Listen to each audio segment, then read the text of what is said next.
दूध की रखवाली पे बिल्ले बैठे हुए हैं, तो भाई दूध कैसे बचेगा? और फिर ये वो लोग हैं जिनका ना कोई विजन, ना कोई तालीम, ना इन्हें बैन अल-अक़वामी सियासत का की अली बे का पता। इस तरफ अपने जो पैसे लूटे हुए हैं, पूरे जो इनकी एक खानदानों की मोनोपोली है, जो इन्होंने पाकिस्तान को अपने कब्जे में किया, उनको बचाने के लिए भाग रहे हैं, बस और कुछ नहीं। कोई जमहूरियत नहीं है, कोई अवामी फलाह नहीं है, कोई कुछ नहीं है।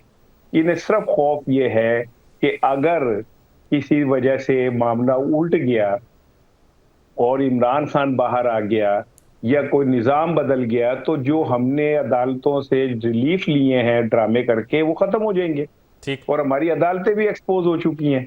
हमारी अदालतों ने भी ये साबित कर दिया कि जो ऊपर सबसे ऊपर बैठा हुआ शख्स है, वो सबसे ज़्यादा करप्ट होता है। हम्म। और अब अभी अगर अदालतों के जजेस बढ़ गए, अब इन्होंने पार्लियामेंट में कानून साज़ी कर ली और चीफ जस्टिस को अगर इन्होंने एक्सटेंशन दे दी, तो चीफ जस्टिस साहब ये किस तरह अदालतों में जाके बैठेंगे? क्या सबको पता नहीं होगा कि ये चीफ जस्टिस एक्सटेंशन लेके आए और किन खिदमात के एवज लेके आए? सर उन्होंने कहा मैं जब वो एक्सटेंशन जज नहीं जिनको लूंगा, अगर मुद्दत मुलाजमत में तोसी हो जाएगी, यानी कि तमाम जजेस की जो मुलाजमत का टाइम है उसको बढ़ा दिया जाएगा, तो फिर और बात है। बात वही है ना कि आप इतने भोले हैं कि आपको यही नहीं पता कि आपने ये आर्जी रिलीफ दिया है या 2 महीने का रिलीफ दिया है। हम्म।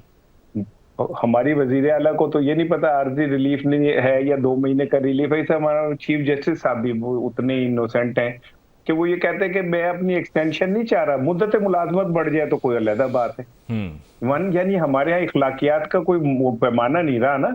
और वो जज जिनकी कोई तादाद आप बढ़ा रहे हैं, वो जब जज आएंगे तो क्या पूरी कौम को नहीं पता कि इनको नून नून लीग की हुकूमत या जिन्होंने जो भी लेके आ रहे हैं, वो क्यों लेके आ रहे हैं और हम्म। इनके जिम्मे क्या काम है? तो इंसाफ कहाँ गया हमारा?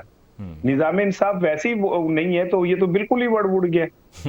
तो करते रहेंगे इस तरह का जो भी कर रहे हैं अपने आप को बचाने के लिए, अपने दौलतों को, अपने खानदान को, अपनी लूट मार को बचाने के लिए इन्होंने जो भी करना है वो कर ले। लेकिन एक बात मेरी याद रखिएगा, मैंने अपनी जिंदगी में, ये मीर साहब भी हैं, फारूक भाई भी हैं, हमारी उम्रें हो गई इसी कुछ चीजों को देखते हुए। हमने यही देखा है कि आप अपने पैसे बचाते रहते हैं। एक बंदा सी तो ਉਹਨੂੰ डाकू पै गए, डाकू ने कहा कि कट दे जेड़े पैसे ने, ਤੇ ਉਹਨੇ ਕਿਹਾ ਕਿ या जान दे दे या पैसे दे दे। तो उस बंदे ने कहा यार तुसी मेरी जान ले लो, पैसे तो मैं बुढ़ापे लिए रखे हैं।